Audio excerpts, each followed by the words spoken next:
অবশেষে স্বস্তি ফিরেছে সয়াবিন তেলের বাজারে।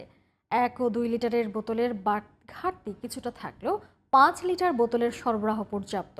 সয়াবিনের সরবরাহ স্বাভাবিক হওয়ায় স্বস্তি ফিরেছে ক্রেতাদের মাঝে। বিক্রেতারা বলছেন, সরকারের নেওয়া বিভিন্ন পদক্ষেপের কারণেই বেড়েছে সরবরাহ। এদিকে মশলার দাম কিছুটা বাড়লেও আগের মতোই রয়েছে খেজুর, ছোলা, আদা ও রসুনের দাম। রফিক মাহমুদের রিপোর্ট। দীর্ঘদিনের সংকট কাটিয়ে বাজারে স্বাভাবিক হতে শুরু করেছে সয়াবিন তেলের সরবরাহ।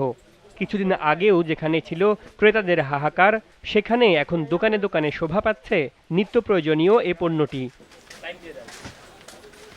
সয়াবিন তেলের সরবরাহ স্বাভাবিক হওয়ায় স্বস্তি ফিরেছে ক্রেতাদের মাঝে। এখন মোটামুটি অ্যাভেলেবল হয়েছে আর কি, মানে 5 লিটার অ্যাভেলেবল, কিন্তু 1-2 লিটার একটু কম। না, কিছু কিছু আইটেম একটু বেশি, তাছাড়া মোটামুটি সহনীয় পর্যায়ে আছে। সয়াবিন তেল মাঝে ছিলই না, এরপর আমরা তো অন্য অনেক বাজার থেকে ঘুরে একটা দোকানে পাওয়া গেছে।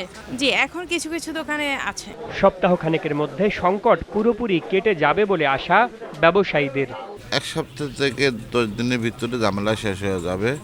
অন্য তেল যখন ঢুকছে, এখন তীর আর রূপসাদারে ঢুকলে সমস্যার সমাধান। তো আমরা শুনতে পারছি যে রূপসাদা গতকাল বলছে আজকে ঢুকার কথা।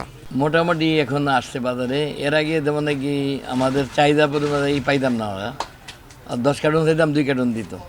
যেমন আজকে আসছে, আজকে আমি চাইছি 10 কার্টুন আমাকে দিতে। এদিকে আদা, রসুন, পেঁয়াজ আগের দামে বিক্রি হলেও কিছুটা বেড়েছে মশলার দাম।